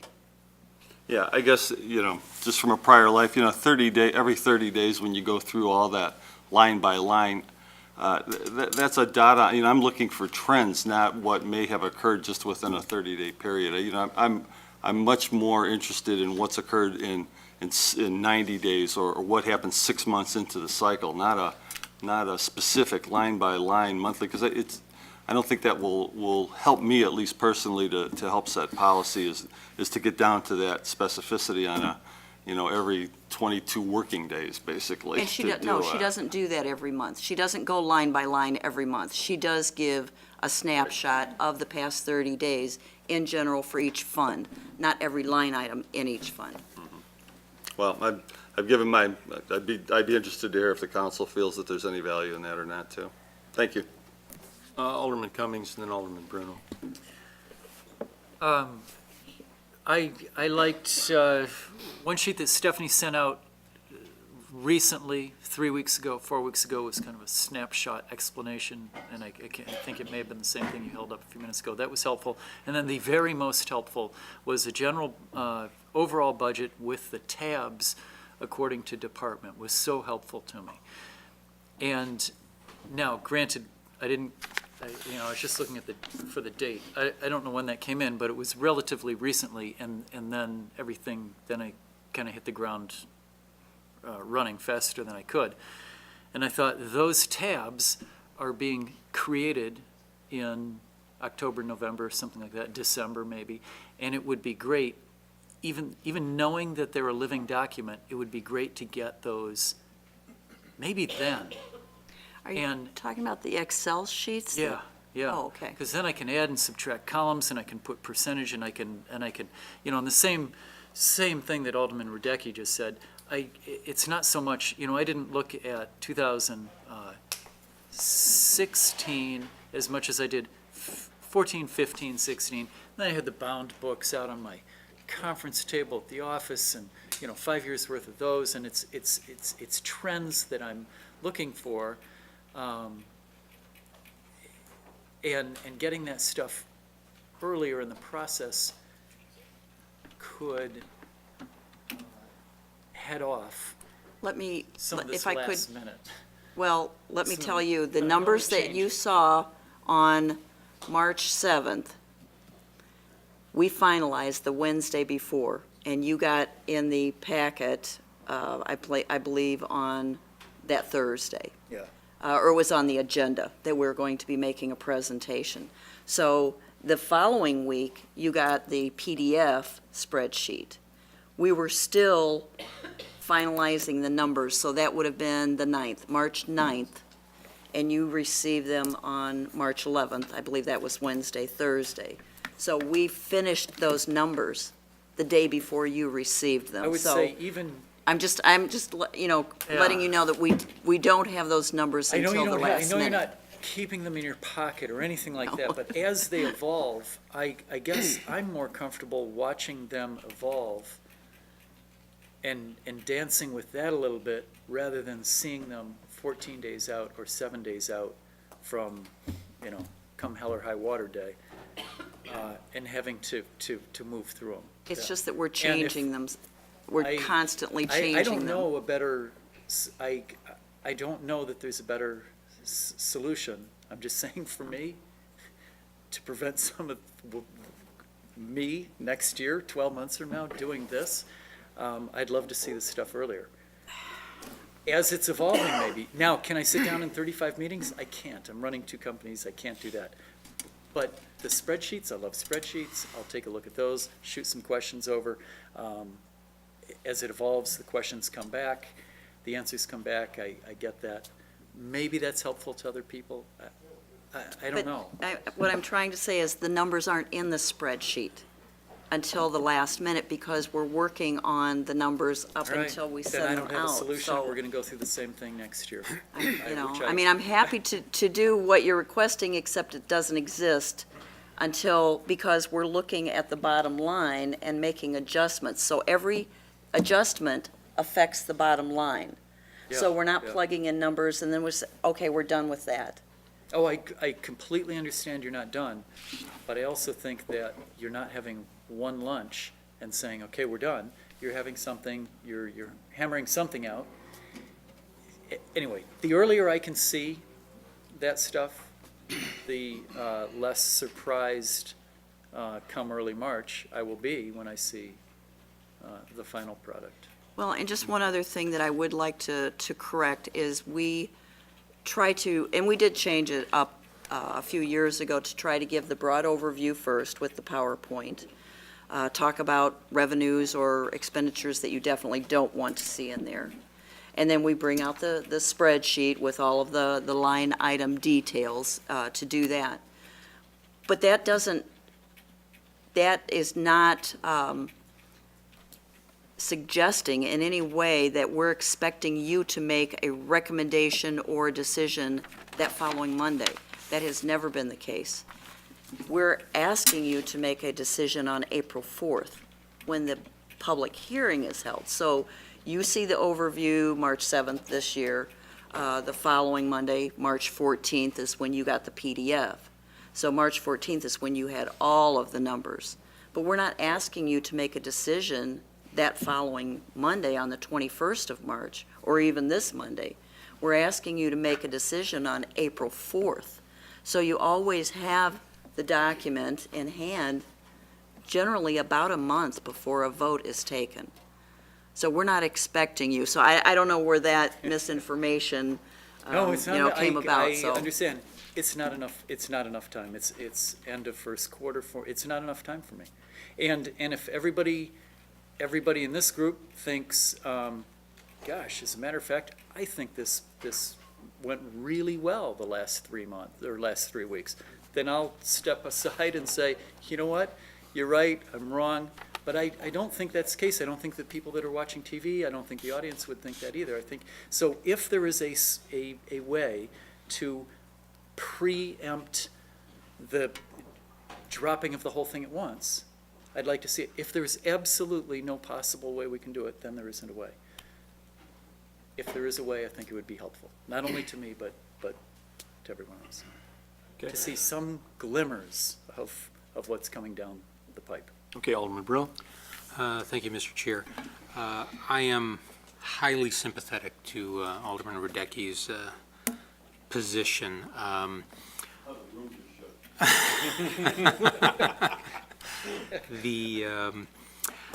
But I don't know that I can offer any real insights. Honestly, I don't. The thing that would be really useful for me as we move forward is a better sense of the external pressures that are moving numbers. Honestly, I can see lines, a lot of numbers. I might see trends. I assume that all of the changes in numbers make sense. I trust staff. We've done a good job all these years. So I don't know. I guess I really feel like I need a 30,000-foot view, and I'm sure I'm given it, but maybe I don't recognize it yet. But just see this 30,000-foot view to see these are the pressures. This is what's coming down the pike. This is, these are how, pensions are inflating, but, I certainly don't want to get into the details of picking a lift truck over a snowplow. That's, Okay. thank you. Alderman Maladra, and then Alderman Radecki. And if we can wrap it up, we got a closed session yet this evening, too. Okay, I'll try to be quick. So I agree with Alderman Cummings. The last 3 weeks have not been a cakewalk. They've not been smooth at all. I don't know exactly how to get things earlier or to improve communication or anything like that, but what I believe is this year's budget is not materially different from last year's budget. And I don't expect next year's budget to be materially different from this year's. And by that, I mean the philosophies that go into it, the way that each department plans their business. I think these things are consistent year over year. So if we can take the opportunity with this year's budget to really get to know it, and I don't mean down in the weeds, because I don't live down in the weeds at all. I don't understand that stuff. But I think that if anybody here has questions for a department head, like Don did about overtime, go out, find out why we do overtime the way that we do it, and then when next year's numbers come along, they will change in percentage terms, but that change will have some context associated with it. So I think that we basically have an entire year to prepare for the budget season, because we have a baseline, which is, the current budget, and we have all year when we can ask whatever questions we have about that. The thing that I get stuck with is how do we address the meaty issues, the non-down in the weeds issues, what I call policy issues. We try to do it on a regular Monday night, but we wind up with a packed agenda. We try to do it on fifth Mondays, but the fifth Mondays are often packed agendas as well. The fact is that the business as usual of the city of Geneva takes a lot of time, I think too much to accommodate really good policy discussions as part of our regular meetings.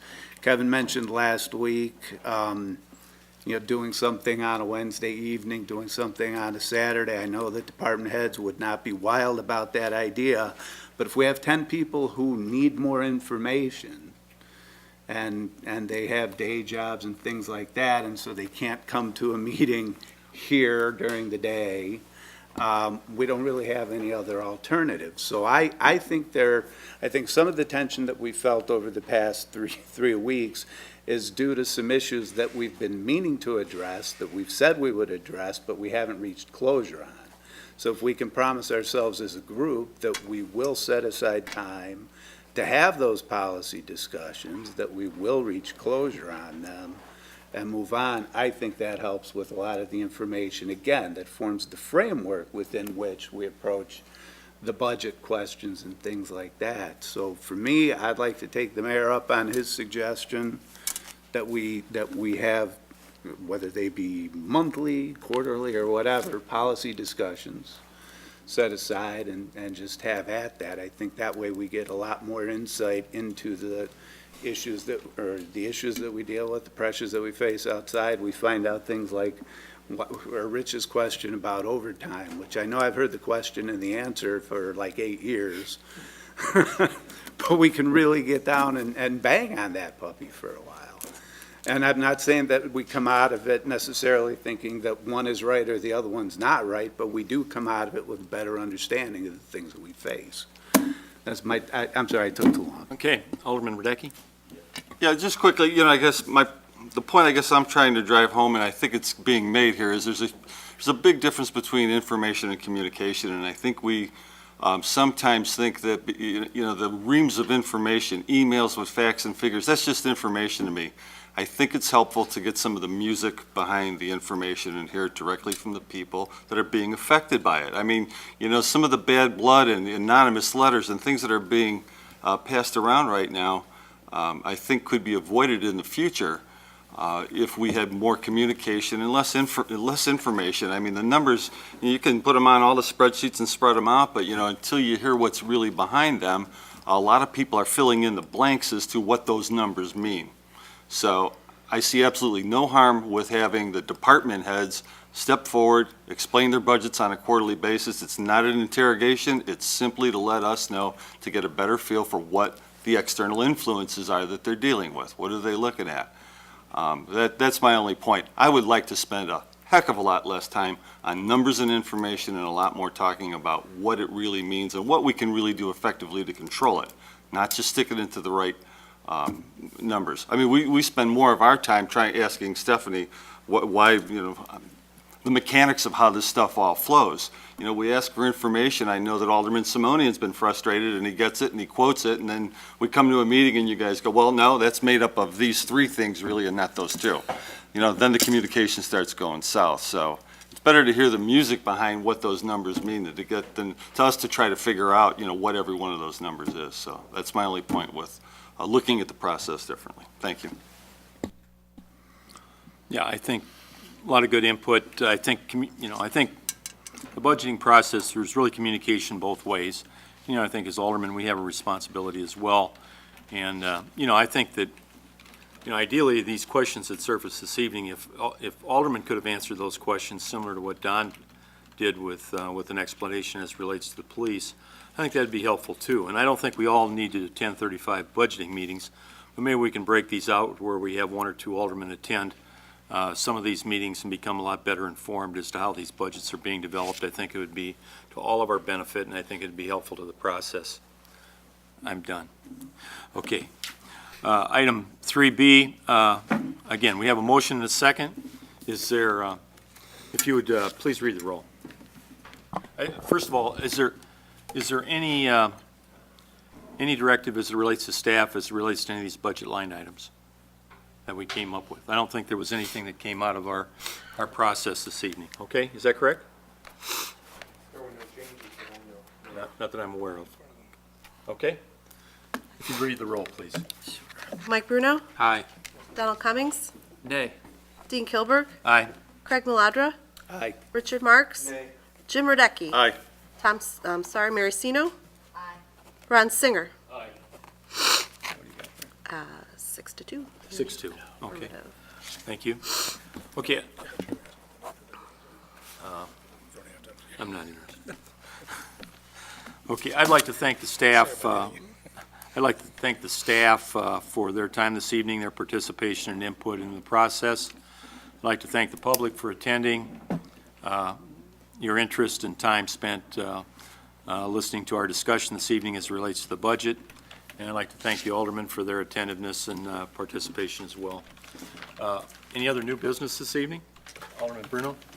Some of you might have seen there is an online survey promoting or looking for votes for the best downtown shopping. Yep.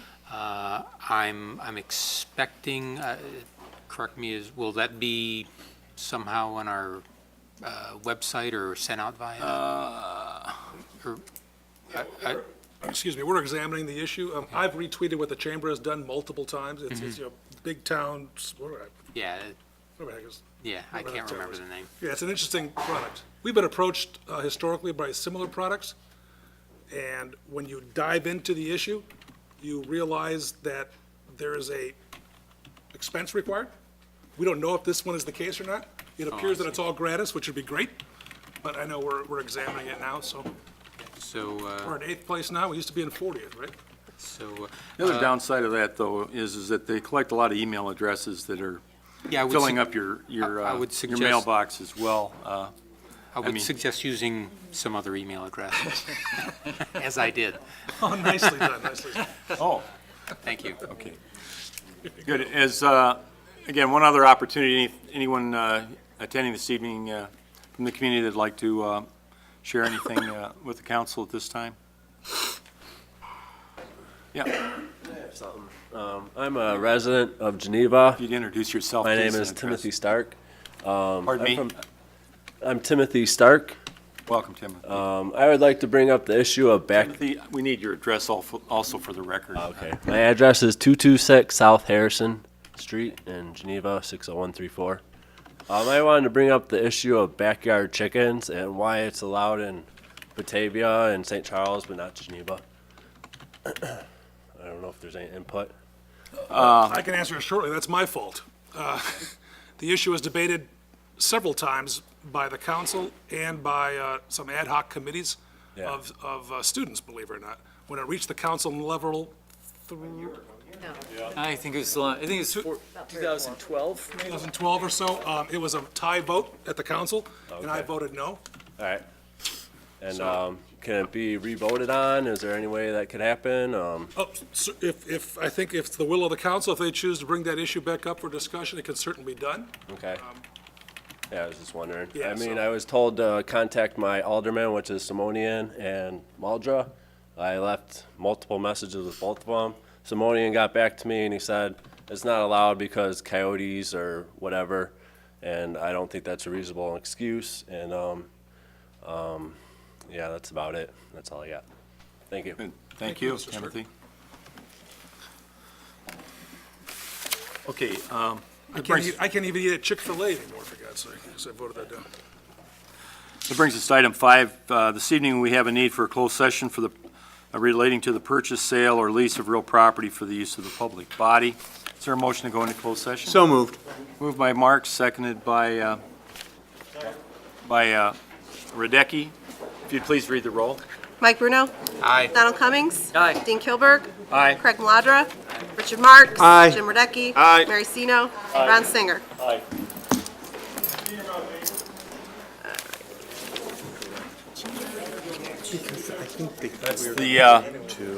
That's the evening. There will be no action taken coming out of closed session. Well, the school district in Central. Good night. 33 years.